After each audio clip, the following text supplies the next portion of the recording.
दोस्तों नमस्कार। इंडोलॉजी के इस सत्र में आप सबका स्वागत है। 1 अक्टूबर को ईरान ने 181 मिसाइलें, बैलिस्टिक मिसाइलें इजराइल पर दाग कर एक तरह से ईरान और इजराइल के बीच सीधी जंग का ऐलान कर दिया। उधर से इजराइल के प्रधानमंत्री बेंजामिन नेतन्याहू ने भी साफ साफ कहा है कि इजराइल को इसका खामियाजा भुगतना पड़ेगा।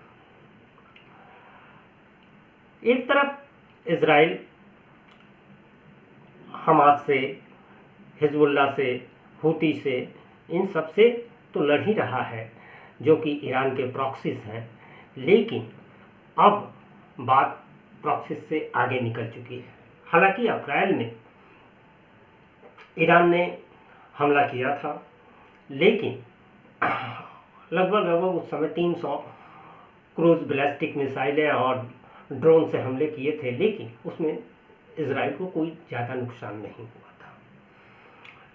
इस बार भी ईरान ने जो 181 मिसाइलें दागी हैं, उसमें जॉर्डन और अमेरिका के जो बेस हैं वहाँ से उन लोगों ने अधिकांशतः ईरान के मिसाइल को हवा में ही नष्ट कर दिया।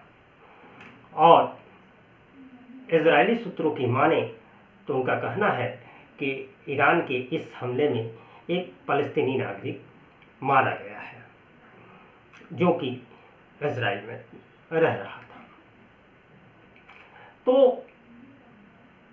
अब यह जंग जब इजराइल और ईरान के बीच जब सीधी होगी तो एक तरफ तो मिडिल ईस्ट पूरी तरह से युद्धग्रस्त क्षेत्र के रूप में है ही, लेकिन वह युद्ध अब एशिया की तरफ शिफ्ट होगा। ऐसे में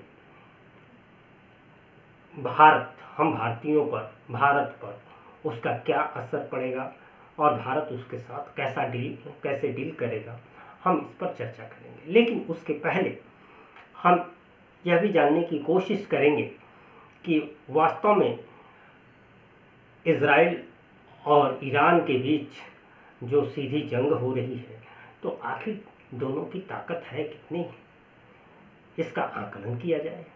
तो इसके आकलन के लिए नेटवर्क 18 की ओर से एक आंकड़ा जारी किया गया है। हम उनसे साभार ले रहे हैं।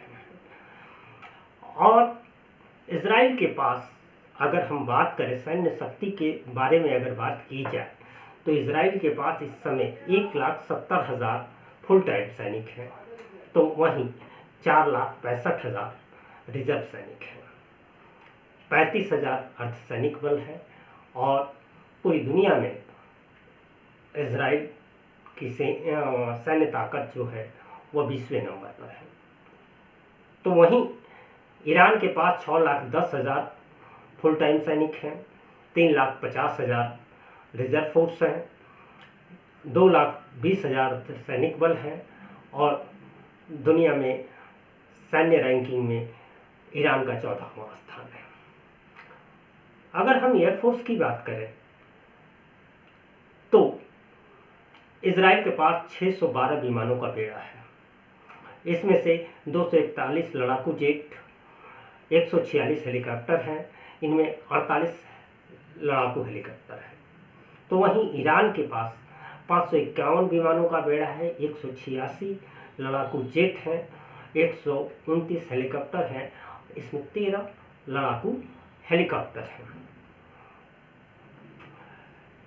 लेकिन इजराइल के पास 23 स्पेशल मिशन आधारित विमान हैं जो इसे ईरान पर बढ़त देता है। अगर थल सेना की बात करें तो थल सेना के पास जो हथियार हैं उनकी बात करें तो इजराइल के पास 1370 टैंक, 43,460 बख्तरबंद गाड़ियाँ, 650 ऑटोमेटिक तोपखाने और 150 रॉकेट आर्टिलरी शामिल है। हालांकि टैंक के मामले में ईरान इजराइल से आगे है। ईरान के पास 1,996 टैंक, 65,775 बख्तरबंद गाड़ियाँ, और 580 आर्टिलरी सिस्टम है। हमने एयरफोर्स आर्मी की बात कर ली। अगर हम उसके नौसेना की बात करें यानी नेवी की, तो इजराइल की नौसेना क्षमताएं ईरान की अपेक्षाकृत थोड़ी सीमित है। उसके पास कोई फ्रिगेड नहीं है। वहीं 5 सबमरीन हैं, 7 कॉर्वेट हैं और 45 गश्ती जहाज हैं, जबकि ईरान के पास 7 फ्रिगेड हैं, 3 सबमरीन और 19 गश्ती जहाज हैं और एक माइन वॉरफेयर जहाज भी है। ये सैन्य ताकत भले ही हम लोगों ने अभी चर्चा की, लेकिन इन दोनों के बीच जो लड़ाइयाँ होंगी उसमें खास तौर से एयरफोर्स का ही उपयोग होगा, क्योंकि ईरान और इजराइल के बीच दूरी इतनी है कि वहाँ पैदल सैनिक या अर्थात थल सेना का कोई बहुत बड़ा रोल नहीं है। लेकिन अगर हवाई शक्ति की बात करें, संख्या के लिहाज से भी ईरान इजराइल से थोड़ा पिछड़ता हुआ दिखता है। लेकिन अगर तकनीकी रूप से देखें तो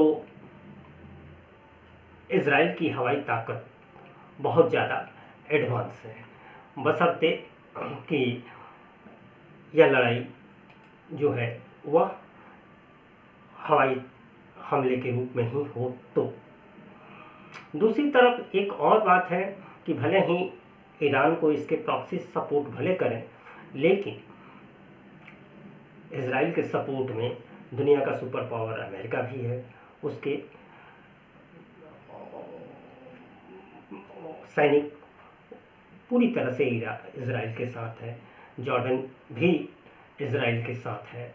इस तरह देखा जाए तो इजराइल की बढ़त ईरान पर अभी दिख रही है।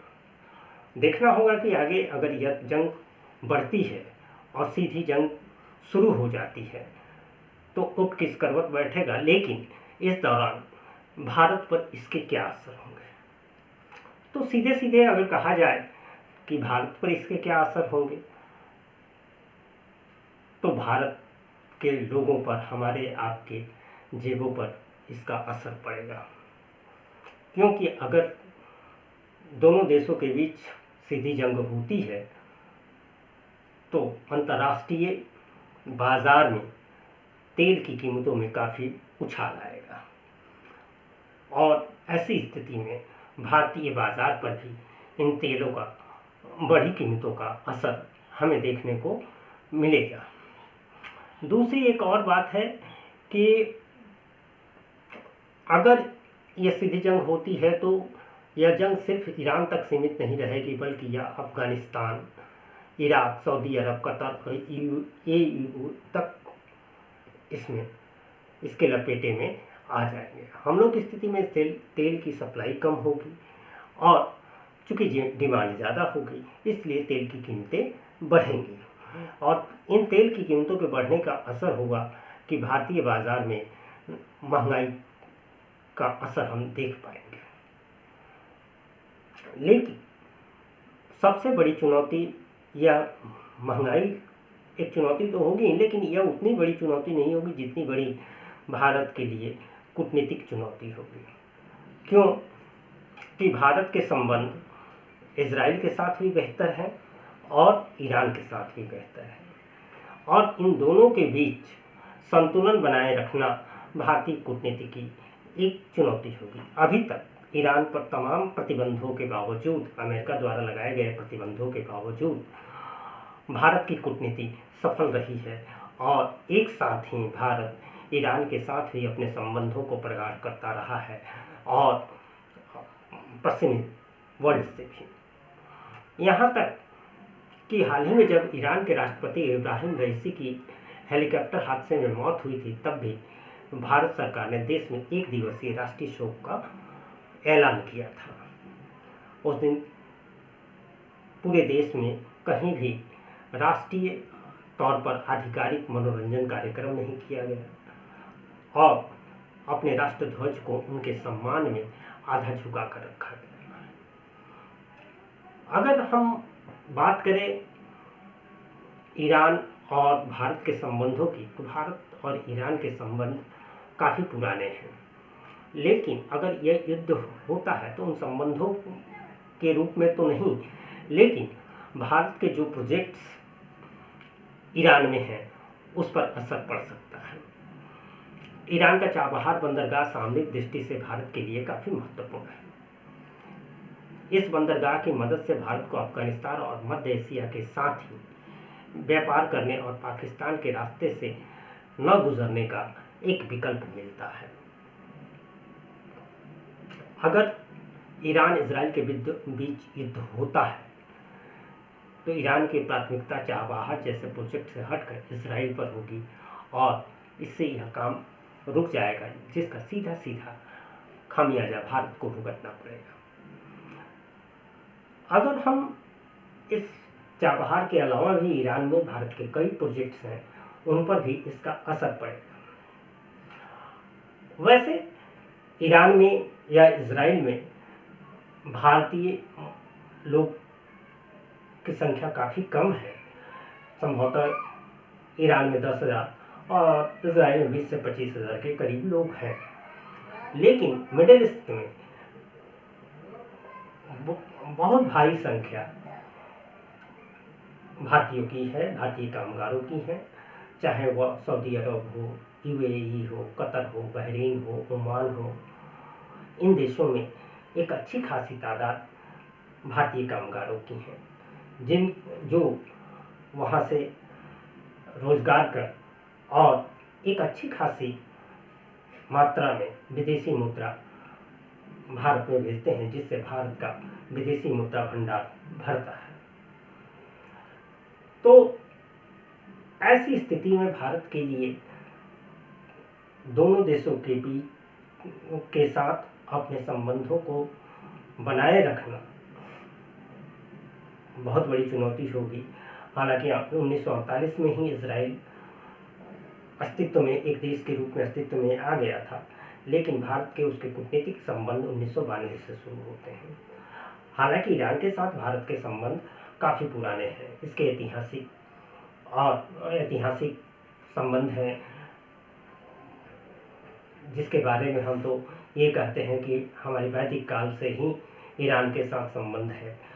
लेकिन इन संबंधों को अपने पक्ष में किए रहना भारतीय कूटनीति के लिए एक चुनौती होगी और देखना होगा कि ऐसी स्थिति में भारत का रुख क्या होता है।